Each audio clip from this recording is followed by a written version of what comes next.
Não sei se você sabe, mas todo o Novo Testamento, de Mateus, Apocalipse, quem definiu foi a Igreja Católica, através dos concílios. Foram 3 concílios. Então não há um livro do Novo Testamento que tenha sido de origem judaica, uma vez que nossos irmãos judeus renegaram Jesus, rejeitaram Jesus, você sabe disso. Mas a Igreja, na sua sabedoria, aceita os livros canônicos da Sagrada Escritura e acopla.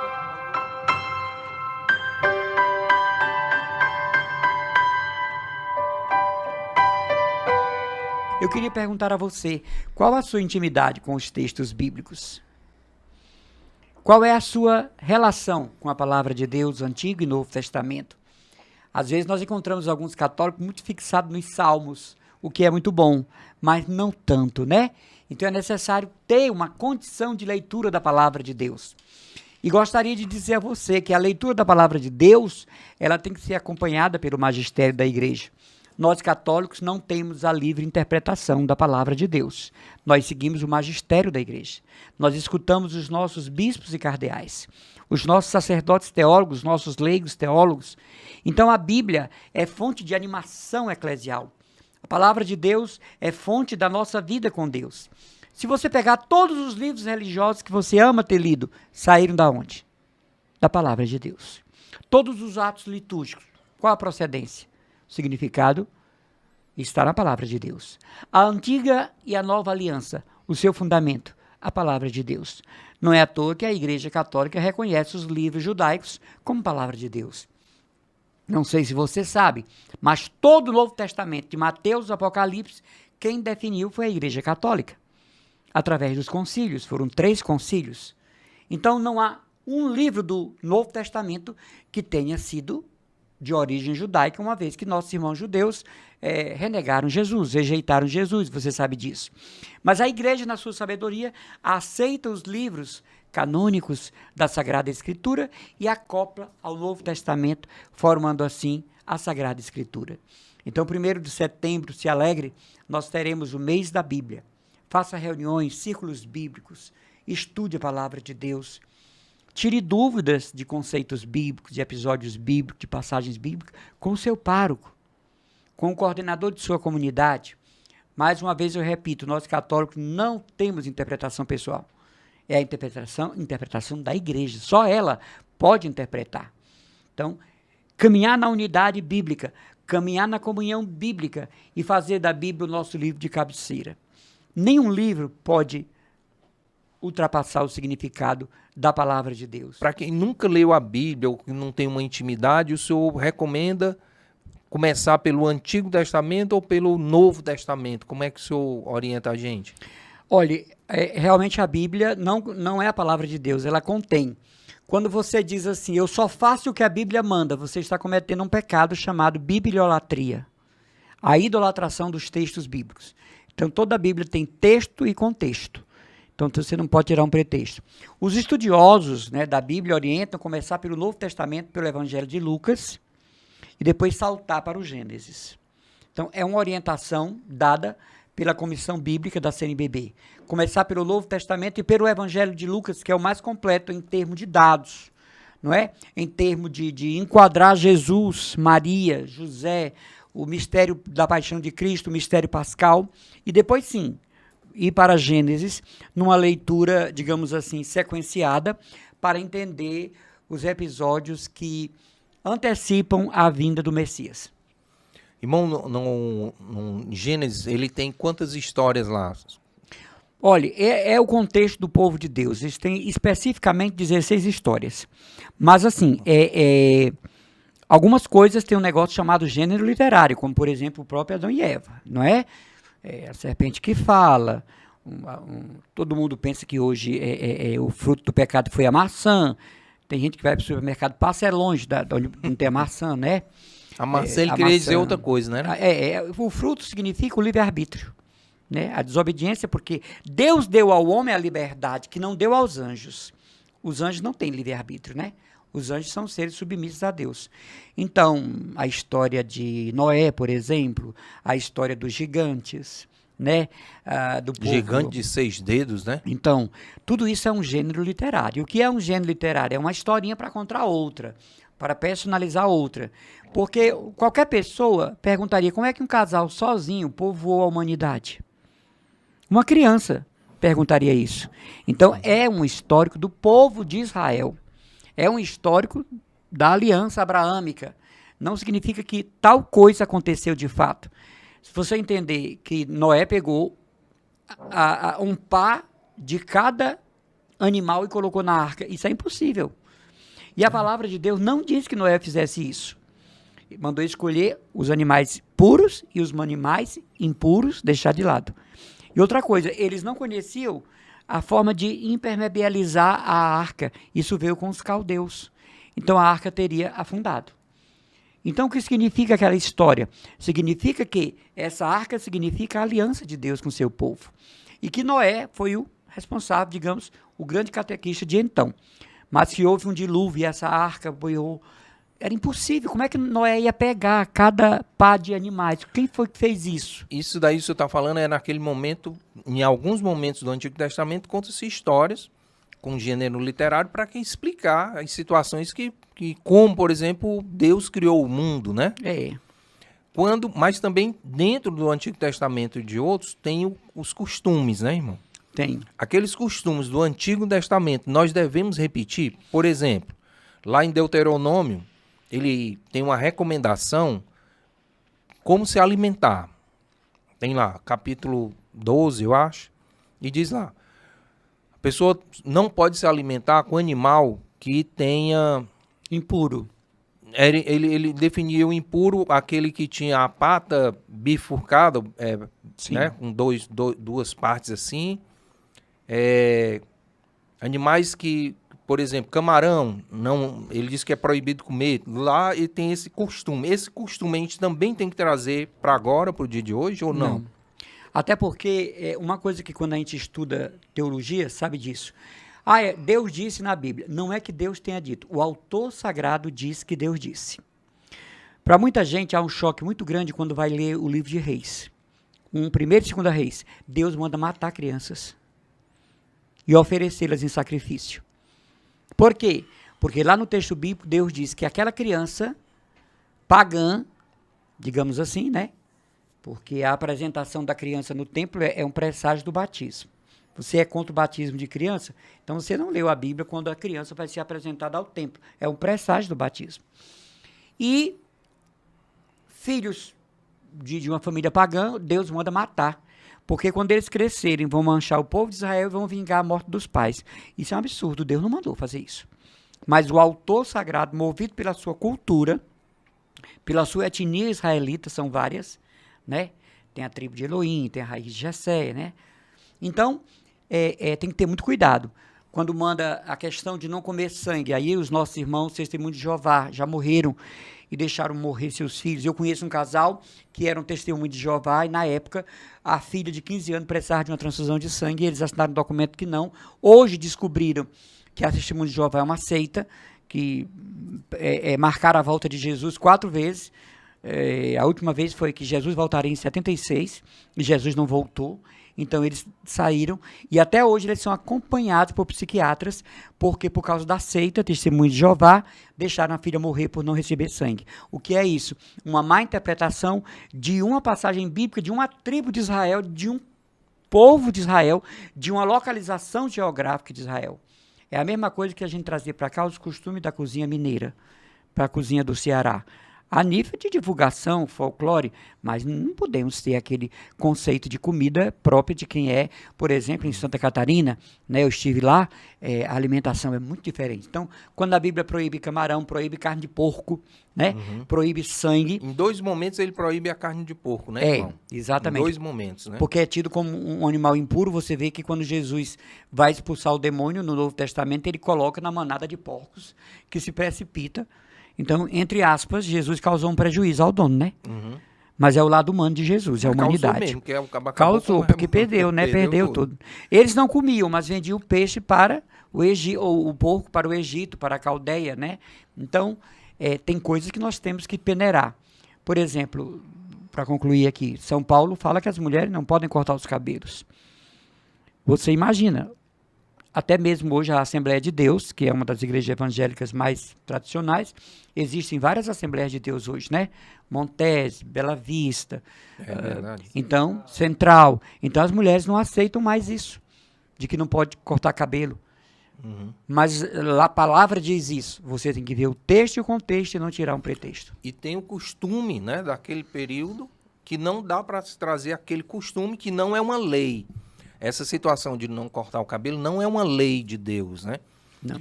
Do Antigo Testamento, irmão, o que nós trazemos completamente sem tirar e sem pôr são os 10 mandamentos, além de outras coisas, não é isso? É, com uma pequena como é que se diz? Avaliação do sábado, não é? Sim. É a única coisa dos 10 mandamentos que até nossos irmãos evangélicos também fizeram avaliação, né? Fora os adventistas. Nós entendemos que o mais importante não é o dia que Deus terminou de criar o mundo. O mais importante é que o dia que o mundo foi renovado pela ressurreição do Filho. Então é ponto pacífico entre nós católicos e evangélicos que guardamos o domingo. Você vê a igreja evangélica, com exceção da adventista do sétimo dia, não guardamos o sábado. Então, os 10 mandamentos são leis perenes, são leis permanentes, mas ainda assim submetida à autoridade da igreja. E aí é onde, lá no Antigo Testamento, existe um Deus que é vingativo, um Deus que ele vai lá e pune. Chega a ser cruel e perverso. E aí, quando chega Jesus Cristo, para nós que acreditamos firmemente nele, ele já traz um amor, um outro Deus que é bondoso, misericordioso, e nós podemos chamar o Deus de Pai. Não é isso, irmão? Jesus diz isso, quem me vê, vê o Pai. Quando eles pedem, né? Senhor, ensina-nos a rezar, olha que coisa linda. Pai nosso que estás no céu. Então Jesus vai trazer essa filiação divina e ele vai limpar, digamos assim, a honra e a reputação de Deus, digamos assim, entre aspas, manchada no Antigo Testamento. Se você lê a Bíblia no Antigo Testamento, nós temos uma visão de Deus mau, cruel, perverso. E não é. Deus é amor. Porque Deus amou o mundo de tal maneira que deu o seu único filho, né? O sacrifício de Isaac, que ele não quis que Abraão fizesse, mandou suspender, ele não poupou o próprio filho. Então Deus é amor, Deus é misericórdia. Agora, o autor sagrado colocou as ordens de Deus de uma forma cultural de época, que a leitura hoje, eu conheço pessoas que dizem, eu não acredito em Deus porque eu li o Antigo Testamento.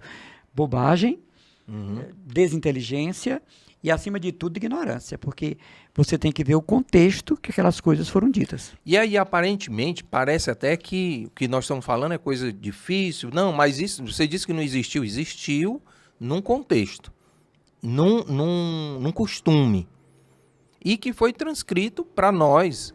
E aí, onde veio Jesus Cristo e renovou tudo isso. Presta atenção, está escrito lá. Né? Principalmente os profetas, né, irmão? Principalmente as leituras dos livros dos profetas. Isaías, que é o mais conhecido ou mais destacado, né? É o mais messiânico, né, de todos, né? Então, ali não quer dizer que a gente, vou ler e não foi verdade. Não é isso. Foi verdade no costume e naquele contexto, como o irmão Emanuel já falou várias vezes. E o que fica de fato para nós é que Jesus Cristo existiu, veio ao mundo, é tão verdade, é tantas verdades para provar que Jesus Cristo veio ao mundo, que foi a partir dali que nós começamos a contar o tempo, né? Hoje nós estamos em o ano 2023. Foi porque que com o ano zero, nascimento de Jesus Cristo. E tantos outros fatos. Então, se a gente perceber, ali em diante, nós começamos a ver o outro com amor. Eu tive a oportunidade de estar com um bispo e ele disse, nós, os cristãos, somos mais perseguidos. Em todo mundo nós somos perseguidos. No Brasil, nós somos perseguidos porque eles querem destruir a família, eles querem destruir o amor. A única religião que prega o amor é o cristão. O amor ao próximo. É o único. Nenhuma outra não. Outra ele disse, não, primeiro pense em você, depois você pensa nos outros. Não, mas todos os outros fazem caridade, mas só o cristão, ele tem isso. Ama o teu próximo como a ti mesmo. Se alguém fala isso, tirado de Jesus Cristo. Então, um Deus que é capaz de amar e mandar a gente amar o inimigo, rezar pelo inimigo, não tem nenhuma outra religião que faça isso. Tem não. Então, se destruir o cristão, a família, o amor, eles vão conquistar e vai ser uma outra religião, que aqui não cabe a gente decidir qual é. Mas é por isso que o cristianismo é bonito, lindo, porque ele veio e renovou tudo.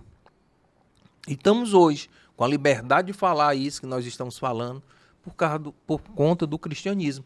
Se tivéssemos em outra religião sem ser cristão, talvez a gente não tivesse hoje aqui conversando dessa forma, não teríamos esses 73 livros, né?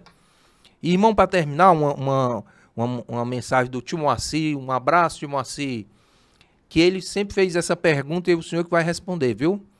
Ele pergunta assim, por que Jesus Cristo só se revelou a um pequeno grupo e não foi assim no meio da cidade e disse, pois sou eu, o Cristo? Ótimo, Moacir, essa é a sua pergunta, viu? O irmão Emanuel que vai responder. Tio Moacir, querido, eu me dei a liberdade de lhe chamar de tio Moacir, seu Moacir. Jesus, quando nasceu num contexto em que o povo de Deus estava submetido a um novo tipo, não é, de cativeiro, que era o cativeiro romano. Então, Jesus surge numa realidade que os sumos sacerdotes, os levitas, as castas judaicas estavam subordinadas ao Império Romano. Então, a posição de Jesus, que nasce numa época assim, é como na nossa ditadura militar, era difícil, né, para Dom Helder, era difícil para os padres, os religiosos se pronunciarem, muitos foram mortos. Então, Jesus vai na prudência, Jesus vai no cuidado para não ser vítima fácil do Império Romano e dos sumos sacerdotes. Então ele começa fazendo trabalho junto aos pobres, que eram desprezados. Ele visita as pequenas castas, as pequenas comunidades. Ele poderia ter vindo como um imperador, ele poderia ter vindo como um sumo sacerdote, mas ele vem, digamos assim, junto aos pequenos, junto ao povo pobre, para expressar que é o amor de Deus. E é claro que ele sabia que depois da sua morte e ressurreição, o seu nome seria levado a todas as nações. O seu nome seria levado a todos os povos, raças e culturas. Jesus tinha consciência que a partir do povo de Deus, da sua experiência em Jerusalém, ele poderia ser o salvador do mundo. Ele não estava à toa. Tudo que Jesus faz é com muita consciência messiânica. Jesus não está nesses 3 anos de ministério, digamos assim, à toa. Até pessoas, quando eu ministro cursos ou palestras, perguntam por que Jesus foi morto aos 33 anos? Justamente pela força política, né? Jesus podia ter morrido aos 40 anos, 50, 70 anos, mas ele morreu apenas com 3 anos de ministério. Tal era a pressão romana e, acima de tudo, os sumos sacerdotes que tinham traído a aliança. Não só destacando aqui também, que o Emerson falou a respeito do livro do mês de setembro, né, que, com destaque para o mês de setembro, mês da Bíblia. E esse ano a CNBB escolheu a Carta aos Efésios. Sim. É um texto que é Vestir-se da Nova Humanidade, Efésios capítulo 4, versículo 24. Sim. Olha aí a sugestão dos nossos bispos para caminharmos em unidade com a igreja no Brasil. Então, você que está pela primeira vez aqui conosco, seja bem-vindo. E nós aqui, além de fazer essa reflexão, que para nós é um privilégio, eu sempre digo isso, contar com a presença do irmão Emanuel. Já está indo para 41 anos de vida consagrada. Poderia ser um empresário, poderia ser um professor, poderia ter escolhido qualquer outra profissão para viver, ter uma família, filhos e etc., mas escolheu servir a Deus. Ele resolveu ser como uma vela, acesa, pequenininha, mas se desgastando todinho por Deus. Isso é amor, né? E aí a gente contar com o irmão Emanuel aqui é uma grande alegria, né, irmão? Eu que agradeço. Para mim é muito bom poder partilhar os valores da fé, né? E aqui ficamos assim o convite. Aí a gente aproveita a presença dele, faz uma pequena reflexão. O nosso propósito é rezar um pelo outro. Então você que tem alguma causa, que acha que é impossível, ou neste momento é impossível, é a hora de rezarmos juntos. Porque está dito no Novo Testamento, está escrito no Novo Testamento, e nada mais, nada menos de quem falou foi Jesus Cristo. Onde tiver 2 ou mais reunidos em meu nome, eu vou estar lá. Então creia que Deus existe, que Deus é favorável a você. E por muitas vezes o que nos falta é pedir, é pedir, é pedir. Ele diz, peça, peça, peça, que eu vou te dar, eu vou te entregar, mesmo que seja o impossível. Jesus Cristo fez cego voltar a enxergar. Jesus Cristo fez pessoas voltarem a andar. Naquele tempo que não tinha tanto conhecimento, não existia tanta ciência como existe hoje. Imagine só as possibilidades.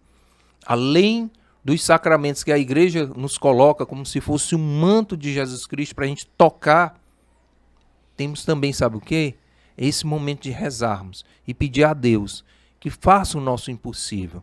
Então, é um convite verdadeiro. E eu queria que, se você que está chegando pela primeira vez, hein, queria que você dissesse assim, quem foi que indicou você a chegar até aqui? Quem foi que lhe evangelizou? Se você puder dizer seu nome, o Márcio tem o maior prazer de ler aqui e a gente de ouvir, né? Então, ficamos aqui. Vamos cada um com o seu texto na mão? Pelo sinal da Santa Cruz, livrai-nos Deus, nosso Senhor, dos nossos inimigos. Em nome do Pai, do Filho e do Espírito Santo. Amém. Creio em Deus Pai, Todo-Poderoso, Criador do céu e da terra, e em Jesus Cristo, seu único Filho, nosso